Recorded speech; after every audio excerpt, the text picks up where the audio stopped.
ओम शांति। आज 6 जुलाई 2024 के बाबा के अनमोल मधुर महावाक्य सुनेंगे। आज की मुरली में बाबा हम बच्चों को बहुत सुंदर स्मृति दिलाते हैं कि बच्चे 2 शब्द याद रखो। कौन सा? जाना और आना। परंतु इस दुनिया से जब जाना है तो कैसे जाना है, ये भी स्मृति में रहे। तो बाबा कहे, दैवी गुणों को धारण कर अपने बुद्धि को स्वच्छ बनाओ और देखो कोई आसुरी गुण तो नहीं है, क्योंकि एकदम स्वच्छ होकर पवित्र होकर जाना है और फिर वहां से वापस नई दुनिया में आना है तो देवता स्वरूप में ही आना है। तो इसीलिए बच्चों को अपने जीवन में इस समय देखना है कि कोई भी ऐसे आसुरी अवगुण तो नहीं है, बच्चों में कोई भी अवगुण नहीं होना चाहिए। उसमें भी विशेष बाबा कहे, सबसे बड़ा आसुरी अवगुण है किसी से भी रफ डफ बात करना, कटु वचन बोलना। इसे ही भूत कहा जाता है। जब कोई में भी ये भूत प्रवेश करते हैं तो बाबा कहे ये बहुत नुकसान करते हैं। इसलिए ऐसे व्यक्ति से किनारा कर लेना चाहिए।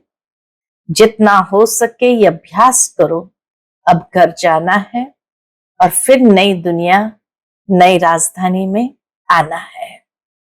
इस दुनिया में सब कुछ देखते हुए भी कुछ भी दिखाई न दे।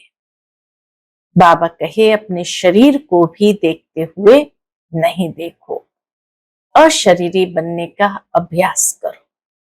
तो सुनते हैं आज के बाबा के अनमोल मधुर महावाक्य। ओम शांति। मीठे बच्चे, बाप की याद से बुद्धि स्वच्छ बनती है, दिव्य गुण आते हैं। इसलिए एकांत में बैठ अपने आप से पूछो कि दैवी गुण कितने आए हैं। आज की मुरली से प्रश्न है, सबसे बड़ा आसुरी अवगुण कौन सा है जो बच्चों में नहीं होना चाहिए? उत्तर है, सबसे बड़ा आसुरी अवगुण है किसी से रफ डफ बात करना या कटु वचन बोलना। इसे ही भूत कहा जाता है। जब कोई में ये भूत प्रवेश करते हैं तो बहुत नुकसान कर देते हैं। इसलिए उनसे किनारा कर लेना चाहिए। जितना हो सके अभ्यास करो। अब घर जाना है, फिर नई राजधानी में आना है। इस दुनिया में सब कुछ देखते हुए कुछ भी दिखाई न दे। ओम शांति। बाप बैठ बच्चों को समझाते हैं, जाना तो है शरीर छोड़कर, इस दुनिया को भी भूल जाना है। यह भी एक अभ्यास है। जब कोई शरीर में खिटपिट होती है तो शरीर को भी कोशिश कर भूलना होता है। अपने कार्मिक हिसाब किताब से भी बुद्धि को उपराम कर देना है। उसके लिए शरीर को भी भूलना होता है, तो दुनिया को भी भूलना होता है। भूलने का अभ्यास रहता है सुबह को। बस अब वापस जाना है। ये ज्ञान तो बच्चों को मिला है। सारी दुनिया को अब छोड़ अब घर जाना है। जास्ती ज्ञान की तो दरकार नहीं रहती। कोशिश कर उसी धुन में रहना है। अब घर जाना है, अब घर जाना है। बल शरीर को कितनी भी तकलीफ होती है, बच्चों को समझाया जाता है कैसे अभ्यास करो, जैसे कि तुम हो ही नहीं। यह भी अच्छा अभ्यास है। बाकी थोड़ा समय है, जाना है घर, फिर बाप की मदद है या इनकी अपनी मदद है, या शिव बाबा की मदद है, या ब्रह्मा बाबा भी सकाश देकर बच्चों को मदद देते हैं। मदद मिलती जरूर है और पुरुषार्थ भी करना होता है। यह जो कुछ देखने में आता है वह है नहीं।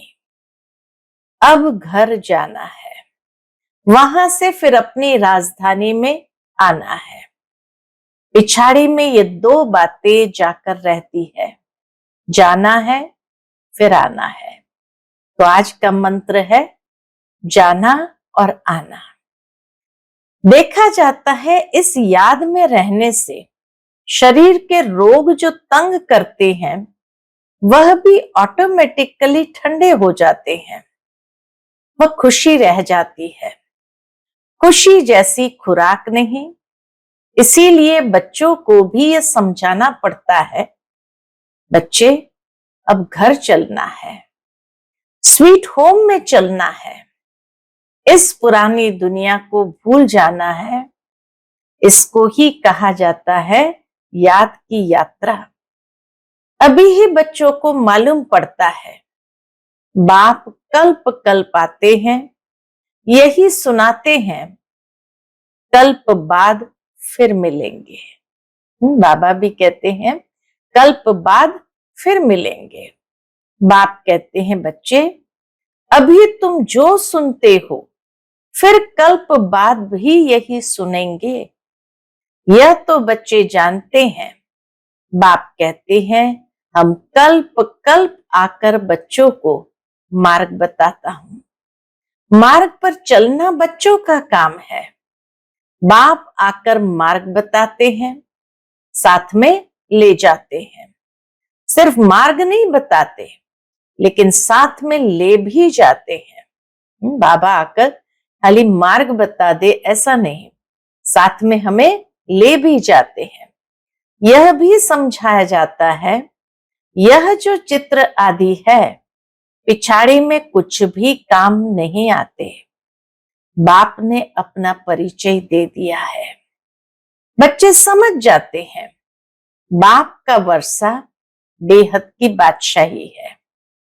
जो कल मंदिरों में जाते थे, महिमा गाते थे, इन बच्चों की कौन से लक्ष्मी नारायण का चित्र दिखाकर बाबा कहते हैं जो कल मंदिरों में जाते थे, महिमा गाते थे इन बच्चों की यानी लक्ष्मी नारायण की, बाबा तो इन्हों को भी बच्चे बच्चे कहेंगे ना।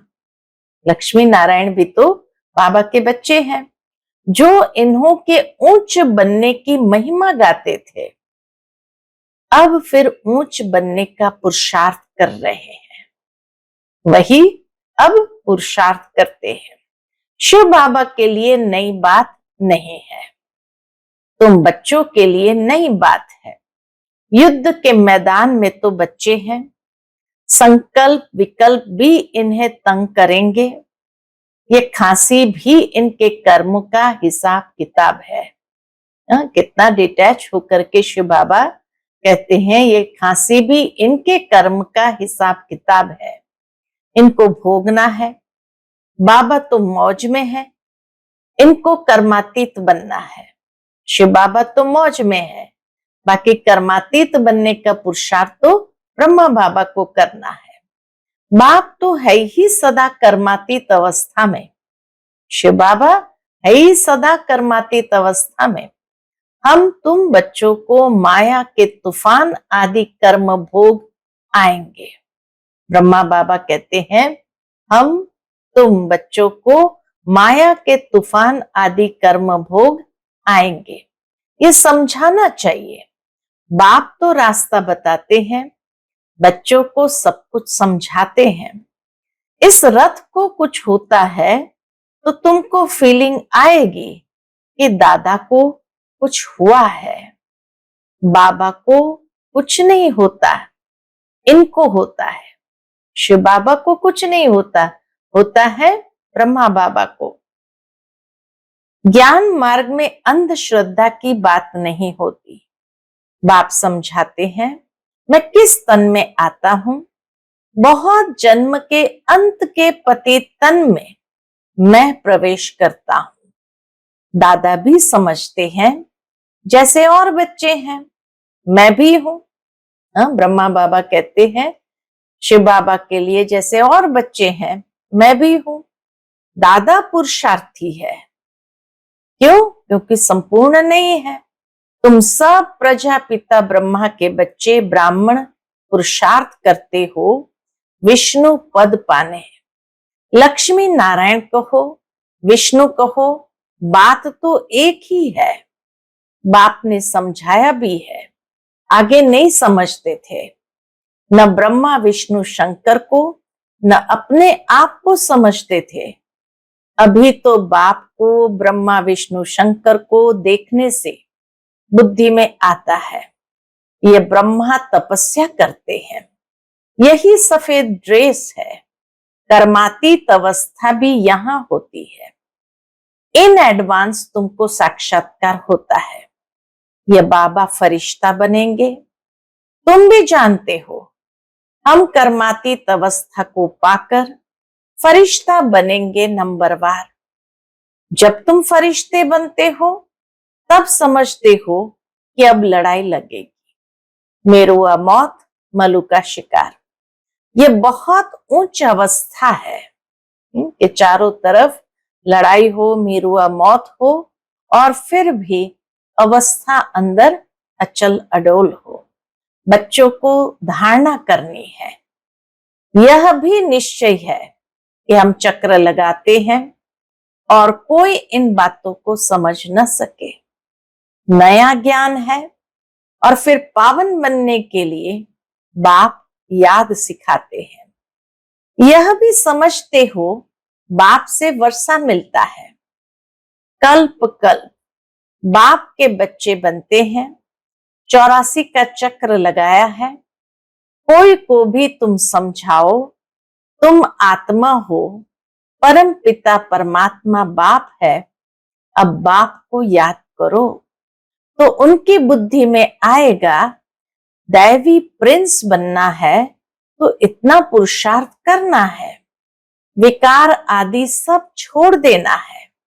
बाप समझाते हैं बहन भाई भी नहीं, भाई भाई समझो। कितने सूक्ष्म स्थिति की ओर बाबा हमारा ध्यान खिंचवाते हैं कि शारीरिक रूप से भी न देखो कि ये बहन है, ये भाई है। आत्मिक रूप से हम देखें एक दूसरे को कि भाई भाई है। तो बाप समझाते हैं बहन भाई भी नहीं, भाई भाई समझो और बाप को याद करो तो विकर्म विनाश होंगे और कोई तकलीफ नहीं है।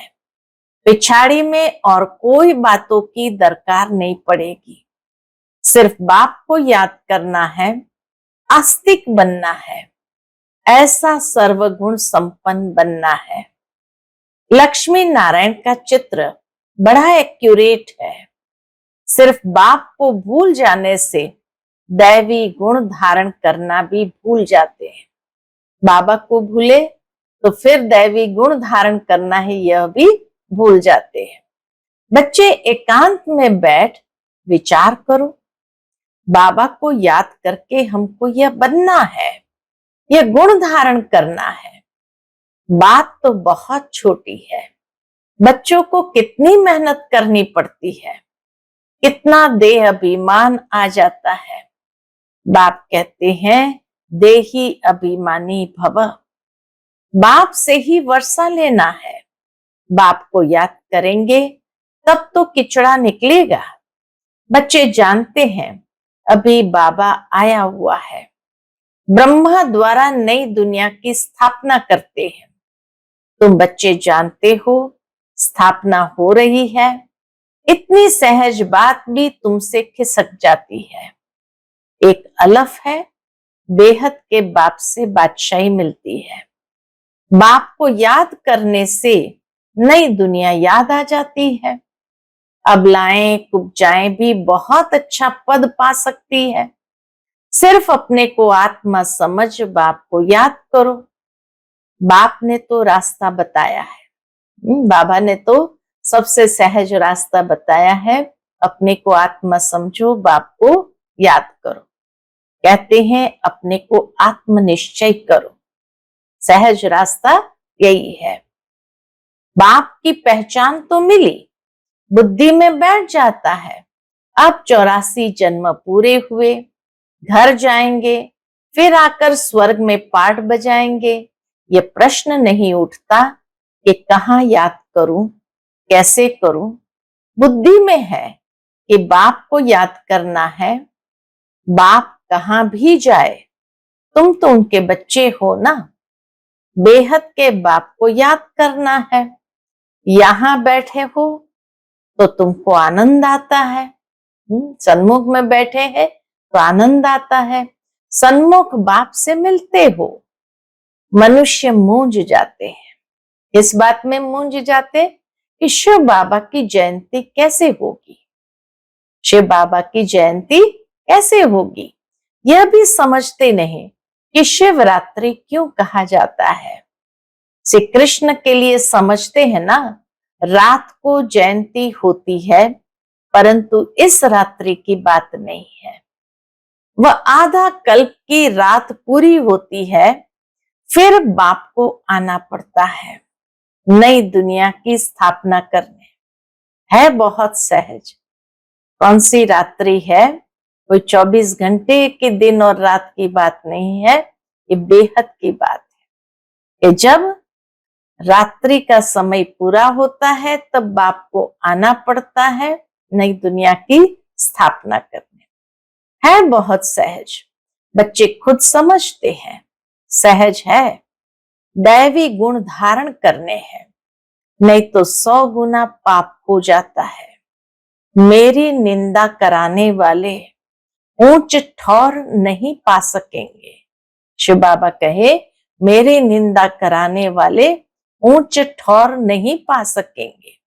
बाप की निंदा कराएंगे तो पद भ्रष्ट हो जाएगा। बहुत मीठा बनना चाहिए।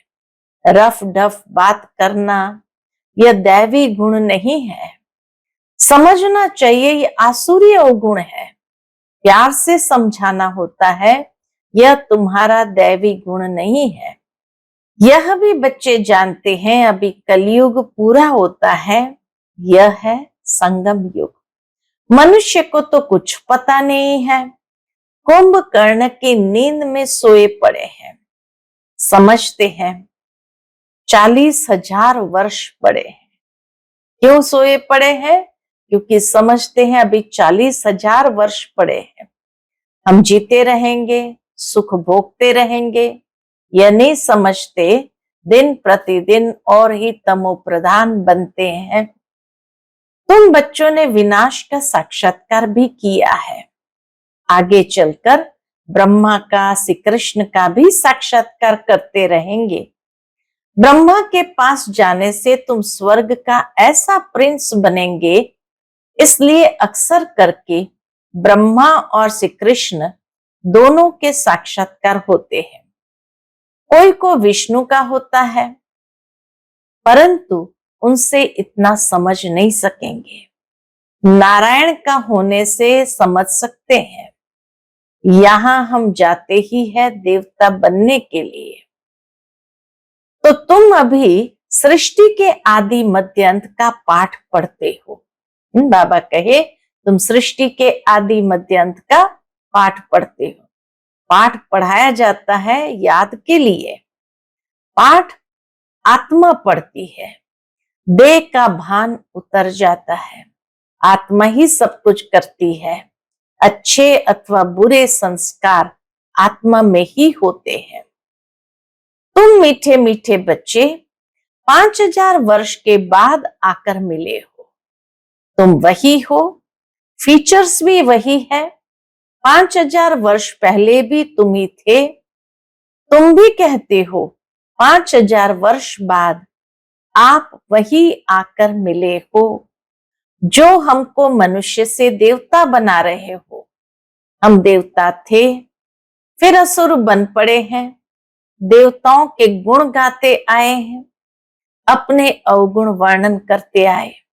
अब फिर देवता बनना है, क्योंकि दैवी दुनिया में जाना है। तो अब अच्छी रीति पुरुषार्थ कर ऊंच पद पाओ। टीचर तो सबको कहेंगे ना, पढ़ो, अच्छे मार्क्स में पास हो तो हमारा भी नाम बाला और तुम्हारा भी नाम बाला होगा। ऐसे बहुत कहते हैं। क्या कहते हैं? बाबा, आपके पास आने से कुछ निकलता ही नहीं, सब भूल जाते हैं, आने से ही चुप हो जाएंगे। यह दुनिया जैसे कि खत्म हुई पड़ी है। फिर तुम आएंगे नई दुनिया में, वह तो बड़ी शोभनिक नई दुनिया होगी। नई दुनिया कैसी होगी? बड़ी शोभनिक होगी। कोई शांति धाम में विश्राम पाते हैं, कोई को विश्राम नहीं मिलता है। ऑल राउंड पार्ट है, परंतु तमो प्रधान दुख से छूट जाते हैं। वहां शांति सुख सब मिल जाता है। तो ऐसे अच्छी रीति पुरुषार्थ करना चाहिए। ऐसे नहीं कि जो नसीब में होगा, नहीं, पुरुषार्थ करना चाहिए। समझा जाता है कि राजधानी स्थापन हो रही है। हम श्रीमत पर अपने लिए राजधानी स्थापन कर रहे हैं। बाबा जो श्रीमत देने वाला है, वह खुद राजा आदि नहीं बना है। बाबा स्वयं श्रीमत देता है, लेकिन खुद राजा नहीं बना है। उनकी श्रीमत से हम बनते हैं। नई बात है ना?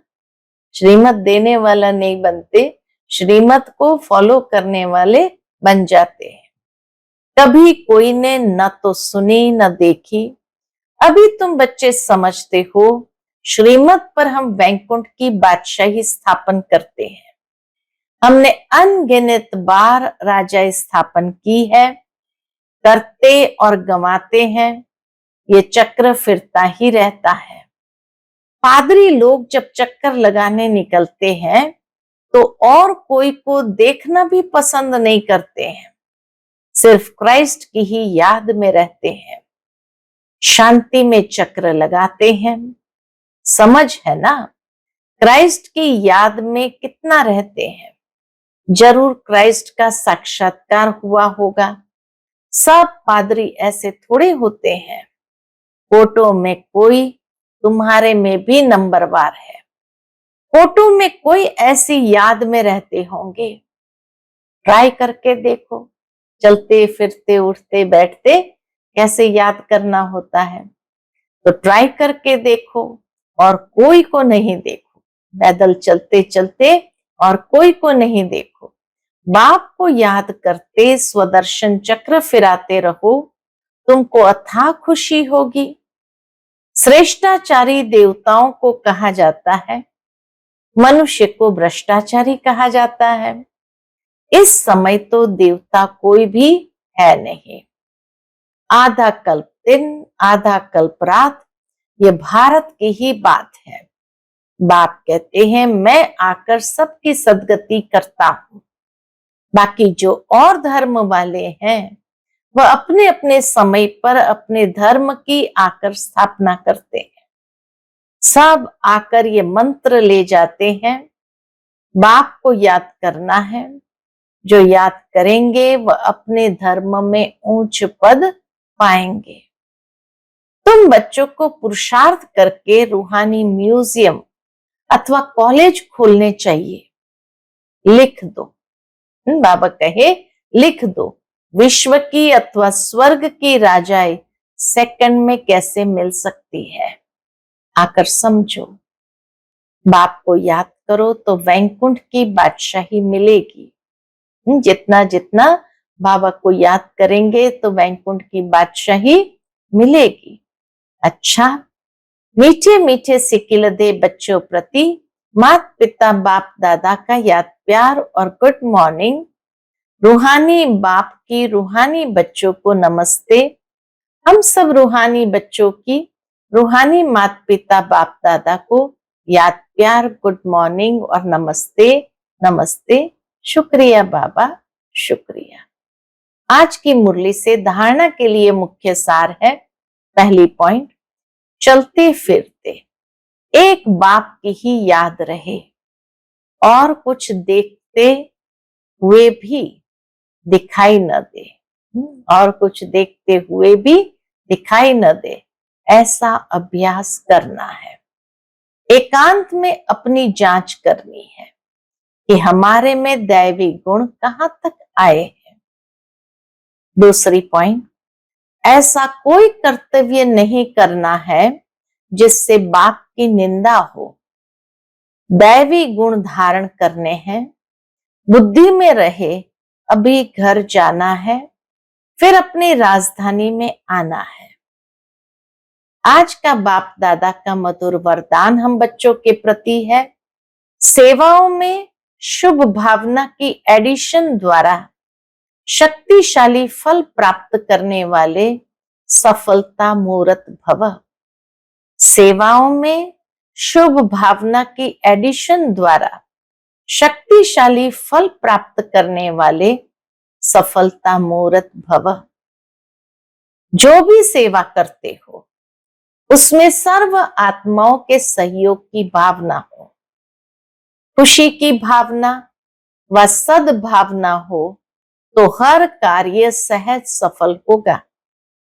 जैसे पहले जमाने में कोई कार्य करने जाते थे तो सारे परिवार की आशीर्वाद लेकर जाते थे, तो वर्तमान सेवाओं में ये एडिशन चाहिए। कोई भी कार्य शुरू करने के पहले सभी की शुभ भावनाएं, शुभकामनाएं लो, सर्व की संतुष्टता का बल भरो, तब शक्तिशाली फल निकलेगा। आज का स्लोगन है, जैसे बाप जी हाजिर कहते हैं वैसे आप भी सेवा में जी हाजिर जी हजूर करो तो पुण्य जमा हो जाएगा। जैसे बाप जी हाजिर करते हैं वैसे बाबा कहे आप भी सेवाओं में जी हाजिर जी हजूर करो तो पुण्य जमा हो जाएगा। अच्छा, ओम शांति।